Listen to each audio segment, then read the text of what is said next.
Bueno, bienvenidos nuevamente a este video tutorial que estamos desarrollando con respecto a la temática del cálculo integral. Hoy continuaremos con el tema definiendo ya lo que es la parte de integral definida y abordando el teorema fundamental del cálculo. O sea, esta temática de hoy tiene dos partes muy importantes dentro del cálculo diferencial. Eh, en la clase anterior nosotros llegamos hasta las sumas. O sea, vimos que el límite de la suma de las áreas, de la suma de las áreas de los rectángulos quedaba de esta manera y lo usamos precisamente para aproximar el área de una región bajo una curva.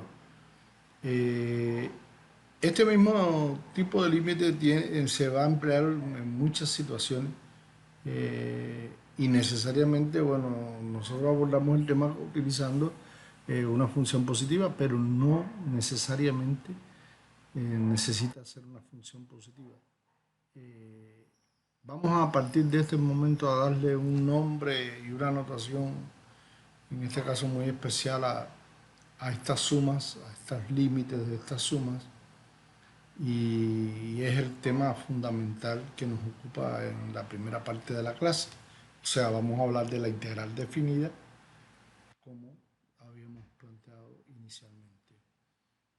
Si nosotros tenemos una función que está definida en un intervalo, vimos que dividíamos ese intervalo en n subintervalos de igual ancho, cada uno con delta x constante, que es b menos a sobre n. Tomamos los extremos de esos intervalos, empezando por x sub 0 que es a hasta x sub n que es b, definimos unos puntos interiores dentro de esos intervalos, donde x sub 1 asterisco es un punto interior del primer intervalo, x sub 2 asterisco es un punto interior del segundo subintervalo, y así sucesivamente. Nosotros vamos a poder llegar a que el límite de esa suma de las áreas de los rectángulos que se forma por la altura f en x sub y asterisco por el ancho de cada rectángulo, que es constante delta x, nosotros vamos a trabajar sobre la base que esperamos que siempre ese límite existe. Y fíjense la primera parte, que ya, bueno, ya el símbolo de integral ustedes lo conocen, pero ahora este símbolo de integral, además le hemos puesto dos valores a y b, que a su vez representan los extremos del intervalo sobre el cual estamos planteando nuestra región. Si nosotros decimos que si existe esa sumatoria, o sea, existe ese símbolo inicial, pero sobre la base de la existencia de la sumatoria, entonces nosotros decimos que f es una función que va a ser integrable sobre el intervalo a, b. En general, fíjense que cómo es la transformación que tenemos. Estamos reemplazando a la suma casi por el símbolo S, que es una S alargada. Y por X, X sub y asterisco, perdón, por X, y delta X por dx. O sea, que el límite de la sumatoria es lo que usamos como, por eso es que es como una S alargada, porque como representa una sumatoria, ellos lo definieron de esa manera. El símbolo este fue introducido por Leibniz y se llama símbolo de la integral, es una S alargada, como ya lo dijimos. Y se ha seleccionado así porque ustedes saben que estamos trabajando con el límite de una serie de sumas, por eso utilizan la palabra S de suma. La definición, que se llaman sumas de rima, ojo, el símbolo es de Leibniz, pero las sumas que nosotros estamos trabajando se llaman sumas de rima. Y es con la cual hemos aproximado a la integral definida de una función mediante sumas de rima, que fue lo que abordamos en la clase anterior. En esa notación integral desde a hasta b de f en x de x, f, la función f, se le llama integrando. Esta f que está aquí, nosotros la llamamos integrando. A y B. A y B. A y B son los límites de integración. A es el límite inferior y B es el límite superior. Este dx, bueno, ya nosotros habíamos hablado del dx, la habíamos llamado diferencial y por ahora nos está indicando que la variable de integración es x. Ojo, todo esto es un símbolo y ese es el símbolo de la integral que nosotros vamos a manejar. ¿Está claro? Vamos entonces a hablar que el procedimiento mediante el cual ustedes calculan una integral se llama proceso de integración. O sea, como calcular la derivada se llamaba derivación, el proceso de hallar la integral se llama integración. Y una cosa muy interesante, nosotros hasta ahora estábamos manejando la integral indefinida y la integral indefinida a partir de lo que eran las antiderivadas y demás. Pero cuando nosotros pasamos a este tema de la integral definida, las cosas cambian porque ya no va a depender de la variable. Cuando nosotros hayamos la integral definida, que ustedes van a ver que sufre un proceso de pasar por el cálculo de la indefinida como tal, de la antiderivada. Después que yo tengo esa antiderivada, nosotros vamos a necesitar evaluarla en los extremos A y B, y esta integral se convierte en un número, ojo, en un número. No se me confundan, este número puede ser negativo, positivo o cero, independientemente de que nosotros llegamos a esta integral definida como sumas de área, pero era solo eso para llegar y por eso abordamos que la función estaba por arriba. Vamos a ver más adelante qué pasa cuando la función no es siempre positiva totalmente. ¿Qué pasa cuando la función, el gráfico de la función puede estar por debajo del eje de la sequía? Eso lo vamos a abordar también con mucha calma. Miren que la integral definida no depende de la variable. Miren lo que hemos visto en la última línea.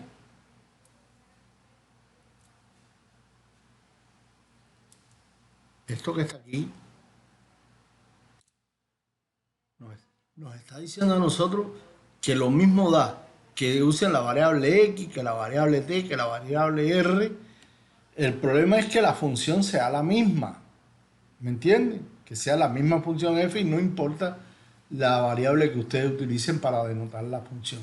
La integral no depende de eso, porque la integral da un número. Y sea cualquiera que sea la variable que ustedes vayan a utilizar, al final lo que van a dar el resultado final son los valores de A y B, como ya veremos en otro momento. ¿Ok? Seguimos entonces.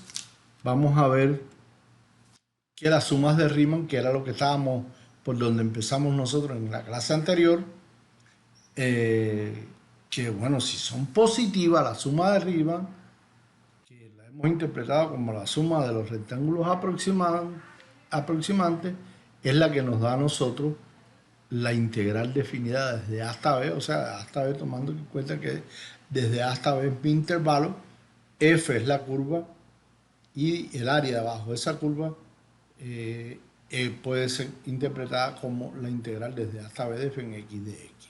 Eso es lo que... Pero hasta ahora, porque la función está totalmente por encima del eje de la sequía. ¿Ok? Ahora, ¿qué pasa cuando esto va? Ven que hay unos rectángulos que están en amarillo, otros están en azul, porque hay unos que están en la parte positiva, los amarillos, por encima del eje de la sequía, hay otra región que... Bueno, aquí las cosas ya empiezan a cambiar, porque si nosotros debemos tener mucho cuidado si vamos a utilizar integral definida para representar estas áreas. ¿Por qué? Porque la suma de los rectángulos que se encuentran por encima del eje y hay que ver entonces qué va a pasar con los que están por debajo. A los que están por arriba, sumamos todas las áreas de los rectángulos amarillos y le restamos el área de los rectángulos que están por debajo.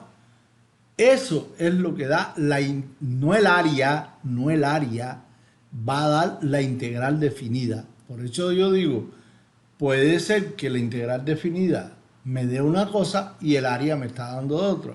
Entonces yo lo que tengo que interpretar es que cuando la función está por arriba, no hay problema con usar la integral definida. Pero cuando la región está por debajo, cuando el área está por debajo del eje de las X, hay que tener mucho cuidado porque ahí la integral definida les da negativa y entonces no existe área negativa. Y por eso es que nosotros lo que hacemos es, a las que están por arriba, les restamos las que están por debajo. ¿Ven? Así. La integral mía, la integral es A1 menos A2, no el área total. Porque área, si yo fuera a hallar el área total, todas las áreas tendrían que sumarse. Y ahí entraríamos un poco en conflicto con nuestra integral definida.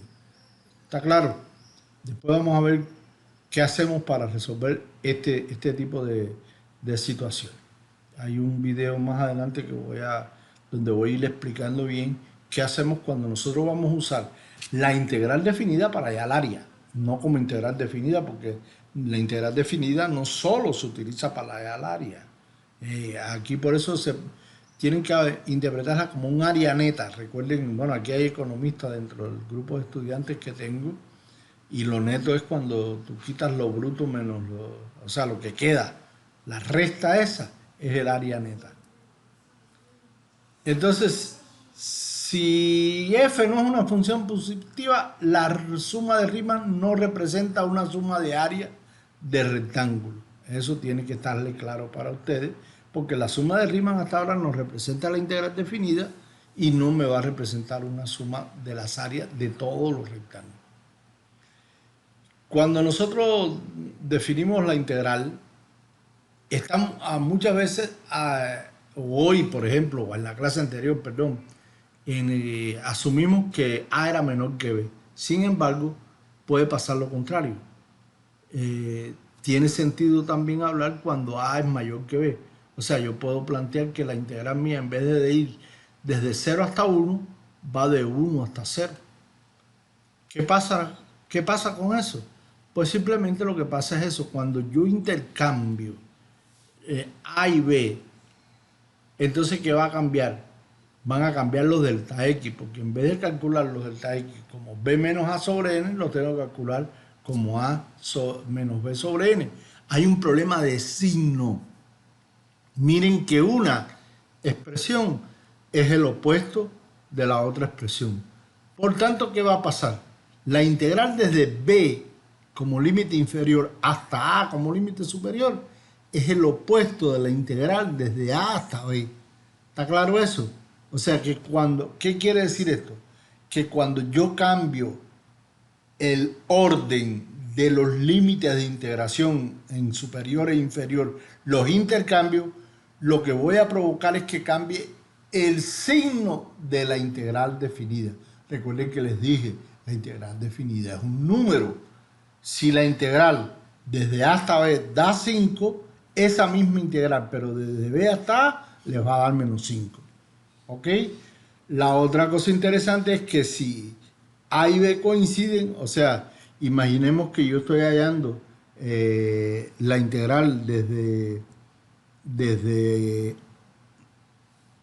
por ejemplo, desde A hasta A, que esta B que está aquí abajo sea A, ¿qué pasa? Queda 0. ¿Por qué? Porque no hay área. Si el intervalo no tiene ningún ancho, no hay rectángulo ahí que pueda cubrir esa área, el área es 0.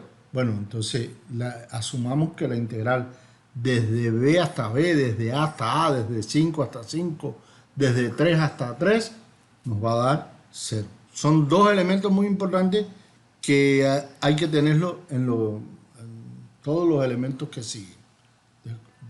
¿Ok? Vamos entonces a ver, como vimos con la integral indefinida, en un momento dado un poco de propiedades básicas que van a ayudarnos siempre a manejar las integrales. Yo les insisto, muchachos, muchachas, que miren bien, traten de entender, traten de expresarlas con sus palabras, estas propiedades, porque en la medida en que nosotros la interioricemos, la podremos aplicar bien. Por ejemplo, vamos a asumir que f y g son dos funciones continuas. Miren que hasta ahora que yo estoy hablando de integrales, estamos asumiendo que las funciones son continuas en los intervalos esos. Entonces dice que la integral desde a hasta b de c, que es una constante cualquiera, por dx va a ser igual a c por b menos a. Claro, ¿qué cosa es c como función? C como función es una recta paralela al eje de las x. Si yo tengo esa recta paralela al eje x, ¿ok? Vamos a tratar de ilustrar lo que yo les digo. Imaginen, discúlpeme porque recuerden, mira, yo estoy trabajando con este mouse y este mouse lo tengo a la derecha y yo soy zurdo. Entonces, si yo dibujo mal, o sea, yo tengo el gráfico de una función. Si yo tengo una recta paralela que pasa aquí por C y tengo el intervalo aquí A y aquí B.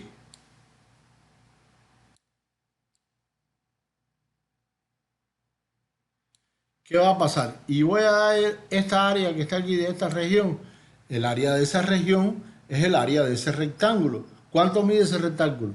De alto mide C, de ancho B menos A. O sea, el área C por B menos A. Eso es simplemente lo que quiere decirme esa propiedad. Porque C es la recta y igual a C o f en x igual a C. Y es esta recta, la representación, una recta paralela al eje de la C. Bueno, bien, por la primera. Ahora, la segunda es mucho más fácil. ¿Qué dice la segunda? Que la suma de dos funciones, la integral de la suma de dos funciones, es la suma de las integrales de cada una de las funciones. Esa es bastante común, ya la vieron también con la integral indefinida. Con la resta también se cumple lo mismo, la cuarta propiedad. Ojo, la propiedad 3, ¿qué dice la propiedad 3? Si tengo una constante por una función, yo puedo sacar fuera de la integral la constante, como también lo hicimos en la integral indefinida. Aquí está un poco la explicación más detallada, la de la suma, la demostración, un poco la prueba que van a tener en la presentación. Fíjense cómo utilizamos el límite de la sumatoria y separamos los dos en dos límites y por lo tanto son dos integrales. Y en el caso de la constante, ya lo hemos visto anteriormente, la resta igual que la suma. Por ejemplo, tenemos este ejemplito. Imaginemos que a nosotros nos piden hallar la integral desde 0 hasta 1 de 4 más 3x al cuadrado. Si nosotros aplicamos las propiedades 2 y 3 que vimos anteriormente, podemos separarlo en la suma de dos integrales. La primera, de 0 hasta 1 de 4, es la primera que vimos nosotros. Es C por B menos A. O sea, 4 por 1 menos 0. En la segunda puedo sacar el 3. Y ya nosotros vimos, creo que, bueno, en el día de ayer, el ejemplo que usamos en el día de ayer, ¿cuál fue? Fue este, ¿no? Hallar la integral desde 0 hasta 1 de x al cuadrado. Y creo que nos dio un tercio, ¿verdad? Si mal no recuerdo, esta integral nos dio un tercio. Entonces, ¿qué tenemos? 4 por 1 menos 0, que es 1, más 3 por un tercio. 3 por un tercio se simplifica 3 con 3, queda 1 y con eso nosotros podemos, o sea, solo es para aplicar las propiedades. ¿Ok? Y entonces nos queda 5. La propiedad 5, ¿qué dice? Miren, cuidado, este es muy importante. Muy, muy importante. Es más, ese problema que tuvimos, que el gráfico de la función que tenía una parte por arriba y otra parte por abajo, bueno, lo vamos a resolver fundamentalmente con esta propiedad. Miren que yo tengo una cosa interesante aquí y es lo siguiente. El extremo este de este intervalo desde A hasta C coincide con este extremo. O sea, yo estoy hallando para una misma función la integral en dos eh, intervalos consecutivos. O sea, yo tengo A, disculpen, B y tengo un punto C. Entonces, si yo tengo que hallar el área desde A hasta C, yo puedo dividir esa área para la misma función f, desde A a C más el área desde C hasta B. Eso es lo que me está diciendo esta propiedad, que esta integral yo la puedo representar como la suma de estas dos integrales. Ok. Perdón, disculpen un momentico que me salí indebidamente de la presentación. Estábamos aquí. Ahora, este ejemplo, cuidado con este ejemplo, dice la integral desde 0 hasta 10 de la función da 17 y de 0 a 8 de la misma función da 12. Tengo que hallar la de 8 a 10. Miren que tengo de 0 a 8 y de 0 a 10. Entonces la de 0 a 10 es de 0 a 8 y de 8 a 10. ¿No, verdad? Mírenlo, aquí está. Esto que tengo aquí.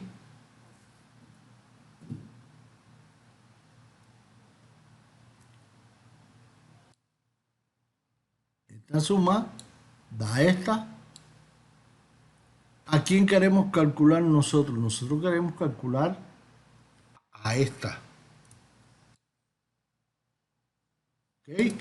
Esa es la que queremos calcular. Por lo tanto, ¿qué debemos hacer? Esta que está sumando aquí, llevarla restando para acá. Que eso es lo que estamos haciendo aquí.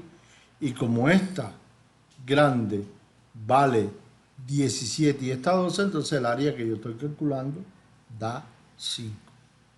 ¿Ok?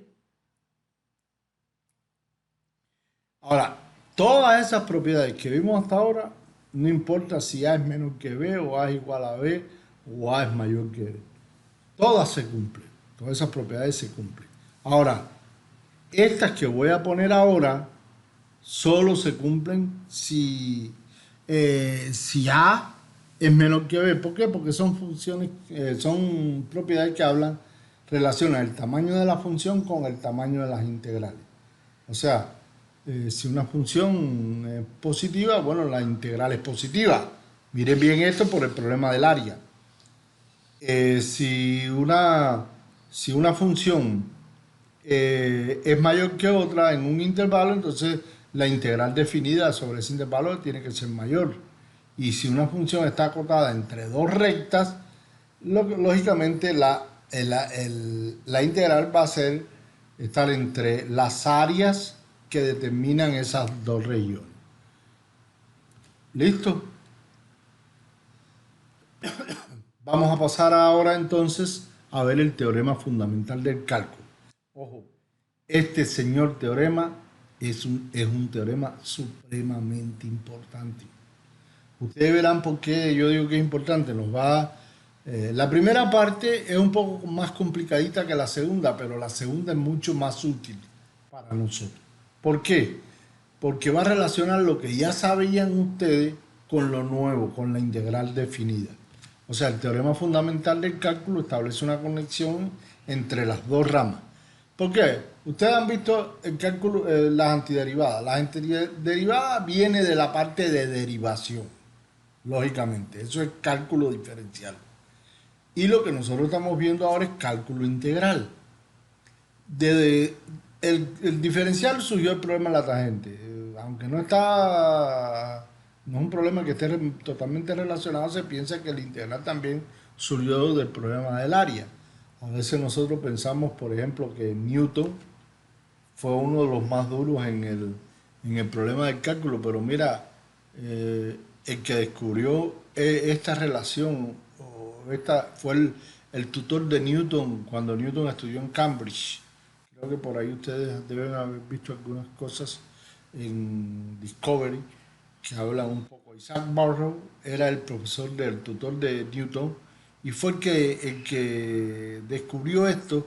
Miren qué época vivió por los años 1600 y ahora eso que él descubrió ha cobrado una importancia fenomenal.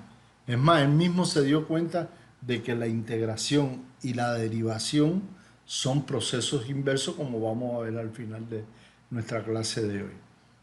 Eh, esa, Newton y Leibniz explotaron mucho esta parte, inclusive llegaron a desarrollar un método matemático sistemático a partir de eso y vieron que fundamentalmente el teorema fundamental del cálculo eh, permitía calcular todo tipo de integrales, áreas, volumen, muy fácil, sin tener que usar los límites eso de la suma, las sumas de Riemann, como hemos hecho hasta ahora en estas clases. La primera parte del teorema, ojo, cuidado, yo quiero que la vean bien, porque ellos plantean una ecuación. Miren que esa ecuación tiene una característica. Eh, es una función. G va a ser una función que depende de X. Y X es ¿quién? El extremo superior de este integral. Fíjense bueno, f tiene que ser una función continua sobre, y x va a estar en el intervalo, va a variar en el intervalo desde a hasta b. Observen bien, g es una función que hemos establecido sobre la base de una variable que hemos ubicado como extremo superior de la integral. Recuerden que se llaman los límites de integración a y x. eh, X es el límite superior y nuestra x de argumento de esta función depende de ella. Ojo, porque van a haber muchas cositas alrededor de eso a partir de ahora.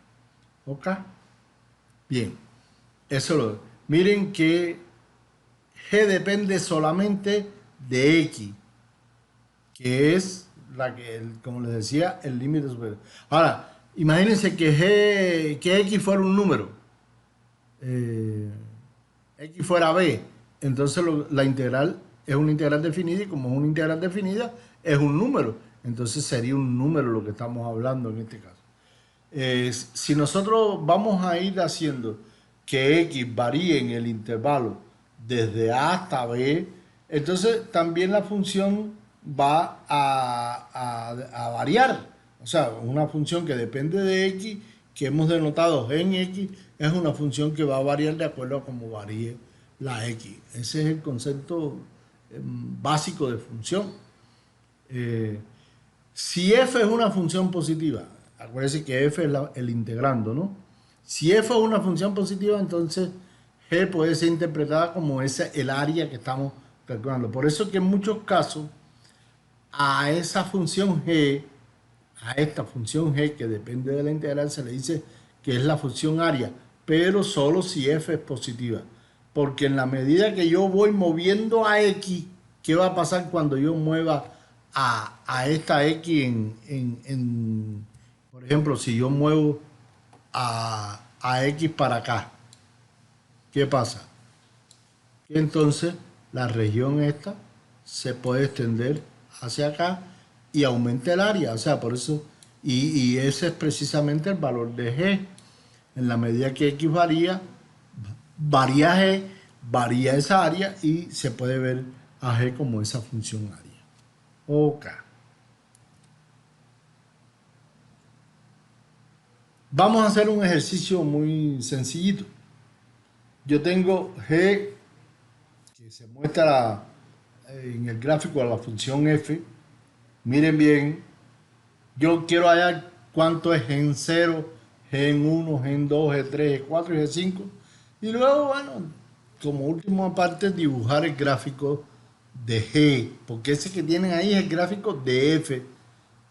No se me confundan. Bueno, empecemos.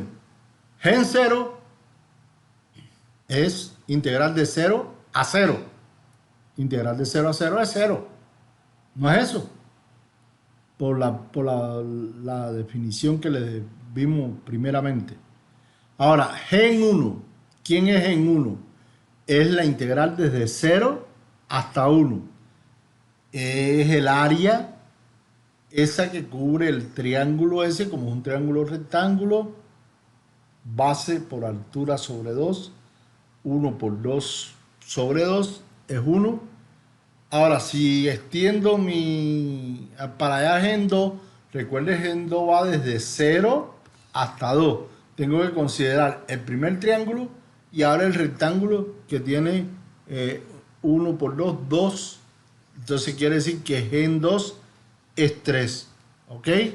Sigan mirando bien ahí. Ahora viene una parte un poco complicadita. Vamos a tener que hacer una estimación porque recuerden que el gráfico en esta parte era una curva. ¿Ven?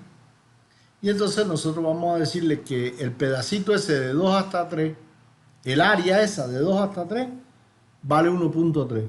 Entonces, si le sumamos las anteriores, que era 3 más 1.3, aproximadamente es en 3, 4.3. Ahora viene un gran problema. A ver, miremos el gráfico inicial. Miren que a partir de 3, el gráfico de la función está por debajo del eje de la X. O sea, la función en el intervalo desde 3 hasta 5 va a ser como negativa. Entonces vamos a ver qué nos va a pasar aquí con estos casos.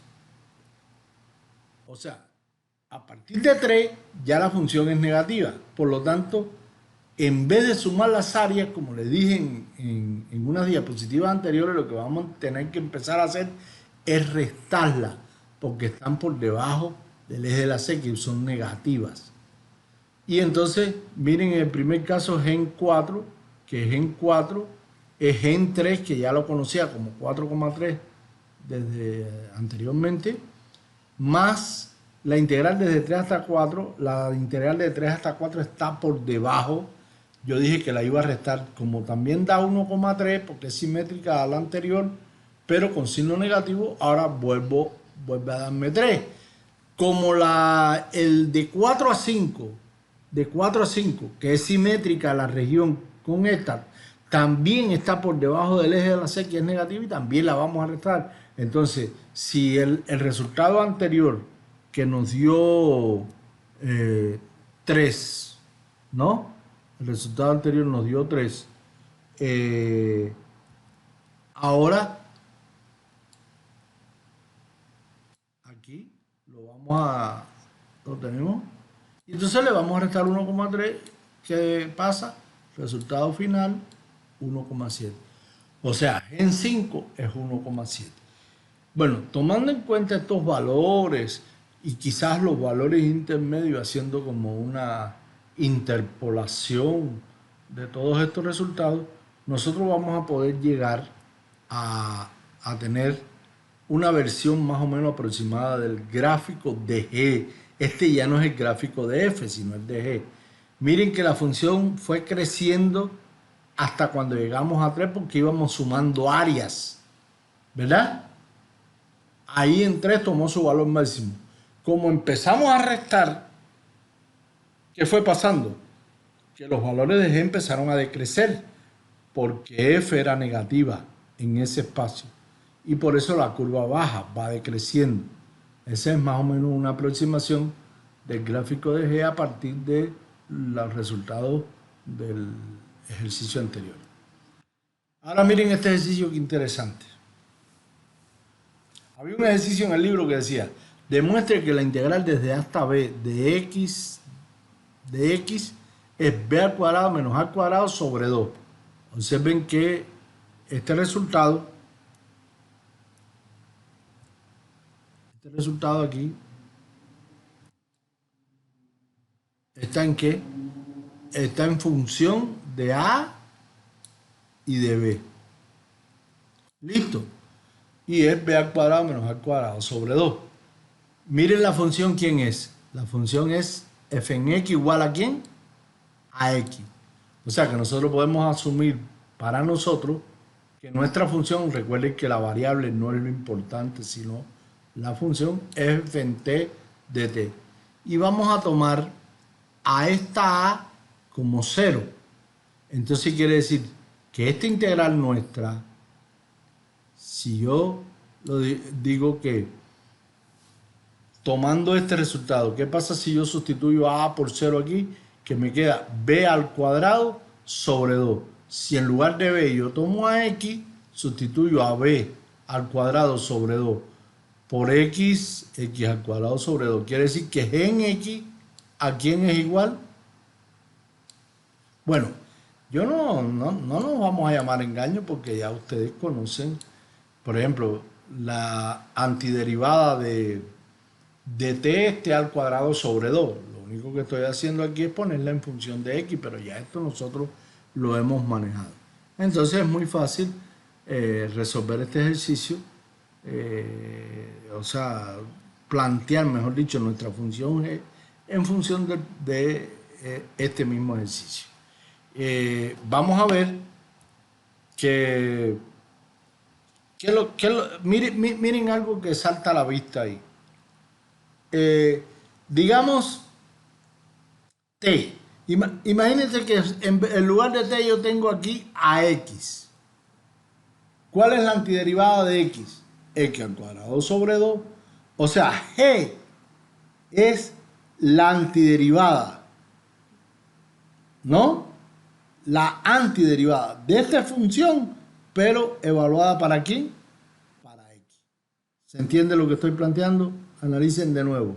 Estoy diciendo que g, en función g, es la antiderivada de esta función, pero en lugar de ponerla en función de t, la puse como en función de x.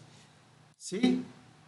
Si esta g es la antiderivada de esta, la derivada de g es esta función, por cuestiones que ya hemos visto en la primera parte de nuestro curso de cálculo integral. O sea, es lo que estamos planteando en este lado. G' es x, o sea, G' es la función f. En otras palabras, si g está definida como la integral de f mediante esta ecuación, g es una antiderivada de f, al menos en este caso, pero evaluada para el extremo superior. Entonces, es importante esta conclusión sobre la primera parte del teorema de fundamental del cálculo. Si f es una, y insisto, vuelvo a ser continua, verán que los voy a agarrar en un momento determinado con una preguntita y los voy a sacar de paso. Entonces la función g definida por g en x igual a la integral desde a hasta x de f en t de t, y x se mueve en el intervalo de a hasta b, es continua y diferenciable, y la derivada, ojo, voy de nuevo, la derivada de g, la derivada de esta funcióncita, ¿es quién? Es f de x. O sea, es esta función, pero evaluada ¿en dónde? En este límite superior. O sea, él dice que si la derivada de una integral definida con respecto a su límite superior es el integrando evaluada en ese límite superior. No caigan en el juego de palabras, pero es eso lo que dice fundamentalmente. Por ejemplo, si a mí me pidieran, me dan esta integral y me dicen, ¿cuál es la derivada de esa integral? La derivada es la función, pero la función en vez de 1 más t al cuadrado, 1 más x al cuadrado.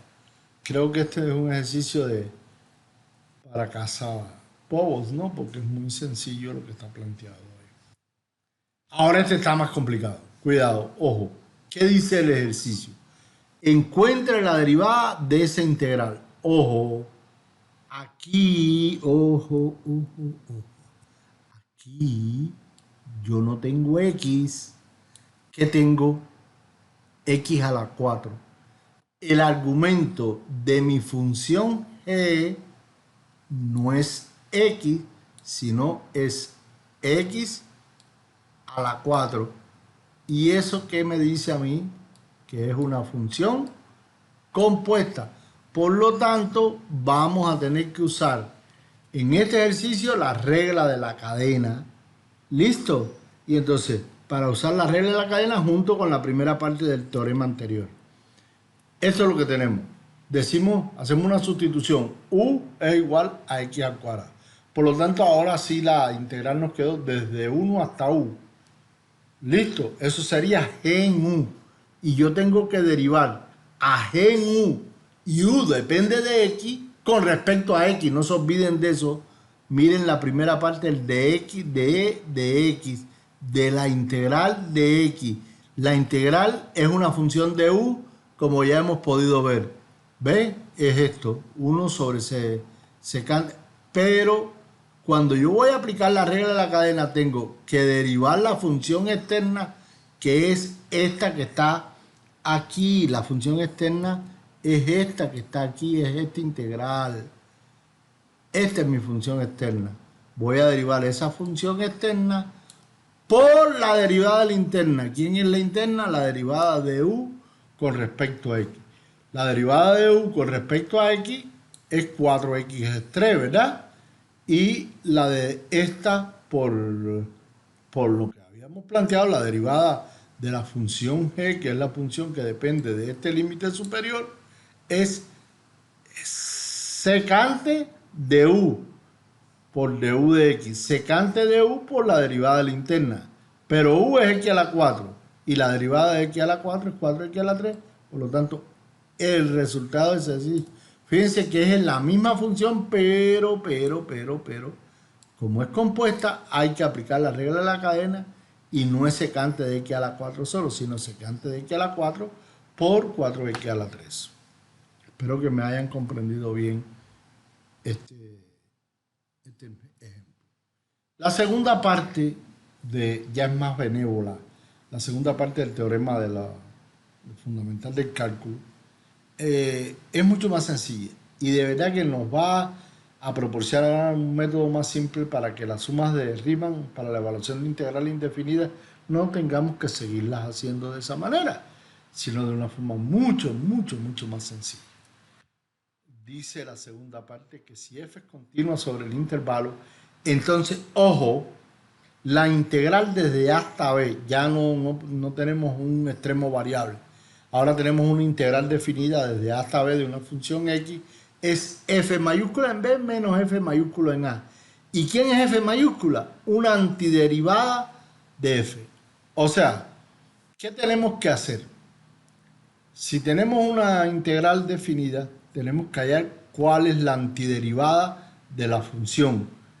Evaluar esa antiderivada en el extremo b, evaluarla en el extremo a y restarla. ¿Se entiende?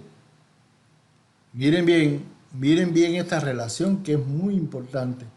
La derivada de f mayúscula es f minúscula, por eso f mayúscula representa una antiderivada de f minúscula.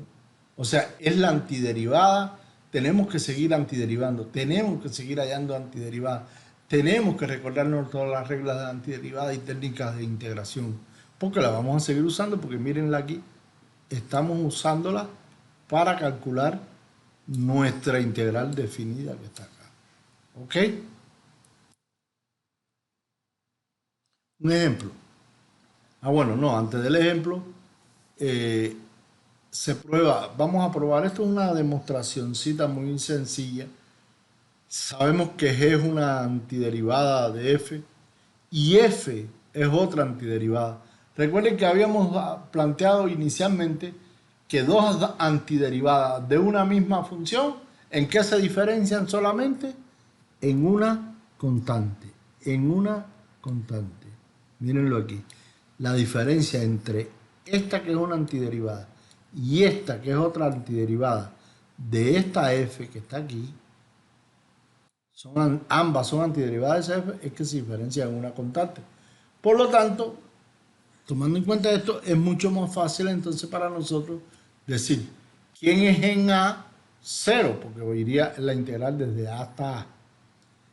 Y si yo voy a evaluar a f en B menos f en A, es G en B menos G en A. G en B más C, de acuerdo a lo que teníamos en la otra, G en B menos G en A, y llegamos a probar esa integral. Después en la web class yo voy a ser un poco más insistente en esto cuando lleguemos a esta parte. Ahí hay un ejemplo. Hay que calcular el valor de la integral de e a la x desde 1 hasta 3. ¿Cuál es la antiderivada? Bueno, primero en el intervalo de 1 hasta 3 la función es continua. E a la x es continua, porque si no es continua no podemos hacer nada. ¿Cuál es la antiderivada de e a la x? E a la x. O sea, que me tocaría hallar f en 3 f en 3 menos f en 1 evaluando para 3 e al cubo menos e. Yo lo dejé así, pero ustedes saben que eso da un número. E al cubo 2,7172 elevarlo al cubo y restarle 2,7172. ¿Está claro? Entonces, toda integral definida, muchachos, muchachas, da un número que, repito, puede ser negativo, positivo, cero. Cualquiera de esos resultados se puede dar. Y no entero, ¿no? Tampoco. Bueno, estas son formas más cómodas en que nosotros podemos plantear esta segunda parte. ¿Qué nos da la segunda parte, muchachos?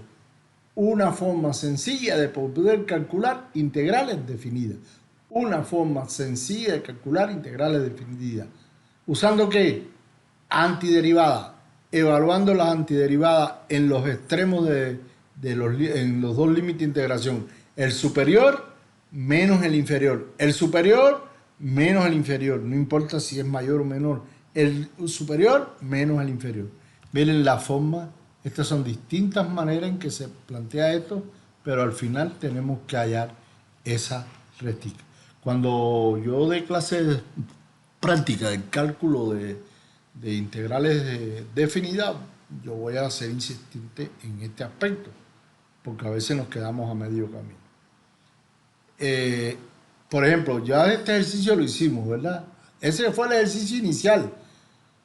Calcular el área bajo la curva y igual a x al cuadrado desde 0 hasta 1. Como es una función positiva, nosotros no tenemos problema por usar la integral definida para calcular el área. La antiderivada de x al cuadrado es x a la 3 sobre 3. Si usamos la segunda parte del teorema fundamental del cálculo, integral de 0 a la 1, de 0 hasta 1 de x al cuadrado es x a la 3 sobre 3 evaluada de 0 a 1. Se evalúa en 1, en el superior,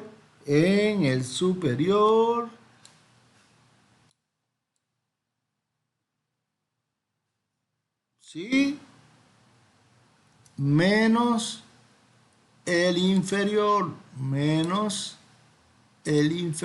y por eso da un tercio sobre menos 0 y el resultado es un tercio. Creo que cualquiera que sea la función, esa es sencilla, pero cualquiera que sea lo único complicado que se puede pasar es que haya la antiderivada. Pero ya usted conoce reglas para eso. ¿Listo? Por ejemplo, esa. ¿Podemos hacerla? Sí, la podemos hacer. No hay problema. De 3 a 6 la función es continua. ¿Cuál es la antiderivada de 1 sobre x? Logaritmo del valor absoluto de x. Una antiderivada. Pero acuérdense, la más representativa. Entonces nos toca evaluar a ese logaritmo de 3 hasta 6. Tenemos logaritmo de 6 menos logaritmo de 3. Por propiedades de los logaritmos, la resta de logaritmos es la división, es el logaritmo de la división, y por eso queda logaritmo de 2, que es un número, no se me olviden de eso. Ahora mi pregunta es, que no la voy a responder ahora, ¿es correcto ese cálculo? Mírenlo bien, analícenlo. Lo voy a dejar como 5 o 6 segundos ahí y dio -4/3. Ahí hay una contradicción. 1 sobre x al cuadrado es una función positiva. Y sin embargo, hay una propiedad que dice que si la función es positiva, la integral debe ser positiva, ¿no? Y aquí me dio negativa. Bueno, ya por ahí ustedes tienen que sospechar que algo anda mal. Pero no. Bueno, vamos a resumir el teorema. Las dos partes. La primera parte, que es la función área. La segunda parte, que es la que nos permite calcular una integral definida a partir de la antiderivada, evaluando la integridad en los extremos. Eh, una de las cosas que también tanto Barrow como Newton y compañía llegaron a que la integración y la derivación son procesos inversos. Miren, si yo derivo esa integral de f, llego a f, vuelvo a la original. ¿Sí? Entonces, si f integrada, el resultado lo derivamos, entonces retornamos a la función original. Lo mismo pasa con esta. O sea, si primero derivamos y después integramos el resultado, regresamos a la función f mayúscula original. Bueno, muchas gracias. Estudiense bien esta diapositiva, este video, que se los voy a subir ahora mismo cuando termine de editar el video.